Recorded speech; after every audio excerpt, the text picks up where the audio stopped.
guys, welcome back. I'm Ashley Pickens here in Memphis, Tennessee.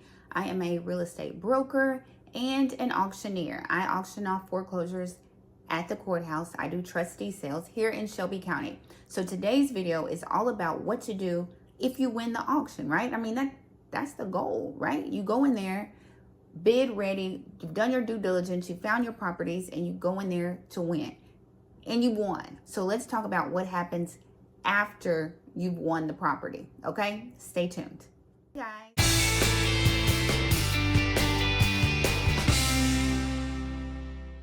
After you've won, so depending on what type of auction it is will depend on what happens after you win. Let's start with if you're at the courthouse, right? Trustee sales, where I am. As soon as the auction is over, I need the full amount in certified funds, cashier's check or cash. As soon as the auction is over. At the courthouse, I don't take deposits or any kind of, earnest money or anything like that. You don't have 24 hours to go look at the property and then bring me the money back. As soon as the auction is over, I need your coins. As soon as it's over, when you're at the courthouse, okay? So I collect your coins. I give you a receipt. If you watch this, you know what I'm about to say. Deeds and refunds come in the mail. Okay, I don't give you a deed and I don't give you a refund. So if you only brought me one cashier's check for, let's say, $100,000 and the winning bid was $80,000, y'all, I don't have $20,000 that I'm gonna give you. A $20,000, refund will come in the mail with your deed. Okay, so I just collect the money at the courthouse and then everything else is done with the attorney, right, or the trustee. So you get your deed and your refund in the mail. Of course, y'all know I don't have keys. You do not get keys to the property because somebody could still be living in the property, right? So there's no keys. So you wait for your deed and refund to come in the mail. Some people go right to the house, right? As soon as the auction is over, they're going to the house. Some places like auction.com will advise you, don't go to the house until you have the deed in hand, right? Don't make contact with the people, but it depends on where you live and up to you. I'd be very careful though too to go right to the property without proof that I bought it, especially if somebody lives in the property. If it's vacant, okay, but if somebody lives there, and you know what I mean, because scammers gonna scam. Okay, scammers gonna scam. And nowadays people won't open the door. They don't believe you if you say, I just bought your house at the auction, right? So make sure you have proof that you bought their house at the auction, and that's gonna come in the mail. Okay, so also keep in mind, if the house has taxes owed on it, like property taxes, you are responsible for them now at this point. If you won the house at the auction, the winning bid does not cover those taxes, any outstanding property taxes. Now you need to go pay them. But hopefully you knew about the taxes before you bid on it, because that's part of your due diligence, right? So now you're responsible for the taxes and you're waiting for the deed and your refund to come in the mail. Once you get your deed, you guys, most of the time you have to file it with the registrar's office or the records and deeds office. You file the deed, okay? A lot of times the attorney or the trustee is not going to file it for you. I would ask, right? But 9 times out of 10, I would anticipate having to file the deed myself, which is easy. Once you get the deed in hand, go down to the records and deeds office and let them know you're the new owner. They're going to put you on title, okay? So now you have ownership of it, okay? So that's how it works at the courthouse. Now, if you are going through auction.com or Xome.com or RealtyBid, RealtyTrack, all these other online platforms, how they finish the auction is different, okay? So let's talk about that.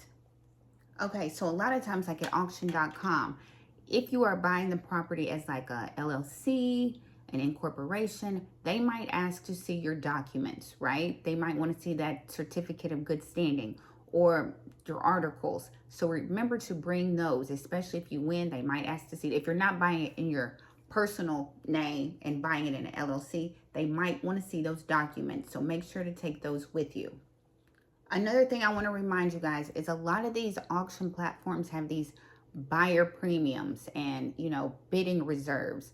So, okay, an absolute auction means that there is no minimum bid, right? Absolute Whatever the highest bid wins. Now, there's also reserve auctions where you have to meet the minimum bid, right? You got to meet that minimum reserve in order to get the property. Like the bank will said, like, this is how much they're going to sell it for. The opening bid and the reserve bid is not the same, okay? They're not the same, okay? So absolute auction means whoever has the highest bid wins, no reserve. Reserve auction means it's a reserve, right? They have an amount that they have to reach in order. The seller has an amount that they want before they sell the property, okay? So keep that in mind. So, but a lot of these other platforms have like a fee just for bidding on their platform.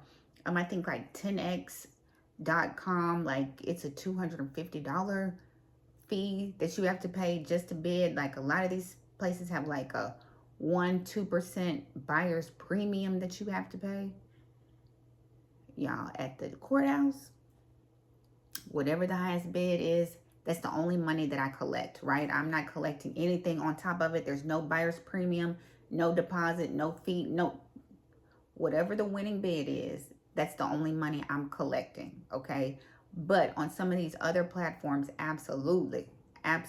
Sometimes it's like, yeah, it's, just plan on bringing some extra coins, right? You got to put that in your max win the property, you guys. You have to wait until you get the deed. But now if it's vacant, I'm just going to say if it's vacant, I would try to get like an inspector in there or a contractor in there as much as I can. Depending on where you live, you might need to try to get it boarded up. You know what I mean? So they don't come in there and steal everything up out of it. So that's what I would do.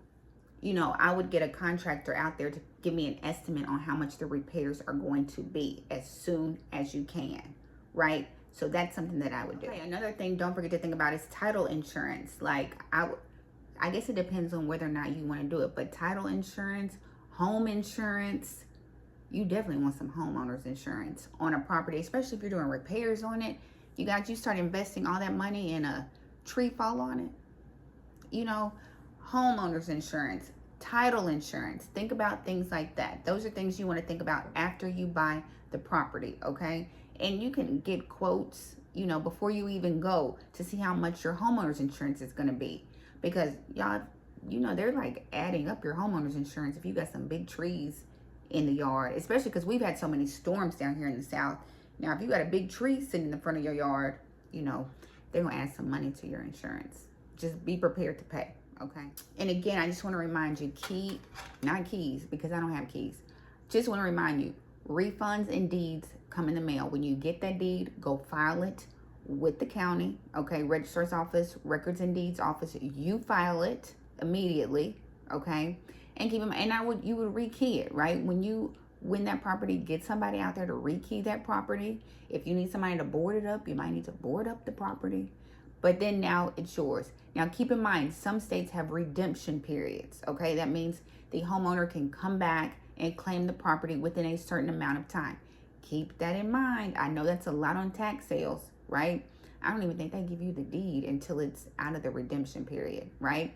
I've heard of people, like I had a guy at the auction say that he bought a property and he like fixed it up and everything, and the people came back and redeemed it, right? But he got his money back for what he paid for, but I know he didn't get his repair money back. So be very mindful of your redemption laws where you live. Like if you go to foreclosurelaw.org, foreclosurelaw.org, I think they have everybody's like redemption periods. Check with your county. They usually have the redemption periods, especially if it's a tax sale. If it's a tax sale, you probably gonna have a redemption period, okay? So trustee sales here at the courthouse, I don't have redemption periods. But them tax sales, check your laws before you start buying. You can buy, just be very careful about repairing and starting doing all that kind of stuff. Okay, you guys? So that's what happens after the process. Make sure you have all your documents, your ID. Make sure you're at the auction on time. Make sure you have certified funds. Know if there's going to be a buyer's premium. Know that deeds and refunds come in the mail, you guys. Make sure you file that deed when you get it. Check for redemption periods. And you got this. You got this. And if you need more information, like how to set your maximum budget, how to find your repair, your repair amount, how to set your maximum bid, how to do a title search. That is the thing that y'all ask me all the time. It's in my course. I literally walk you through like 6 examples of title searches, and I point out, here's the first lien, here's the second mortgage, this is the one you want to buy. I hold your hand and walk you through, right? Because I'm your auction mama. So check out the course. The link is down below. And you guys, I'm on Instagram, Your Agent Ashley. You can follow me on Instagram. Make sure to like, comment, subscribe, all the things. I will be back with more videos because auctions are going to start picking up, you guys. We got 4 million people who are behind on their mortgage right now. So it's coming. Get ready. As always, thank you so much for watching.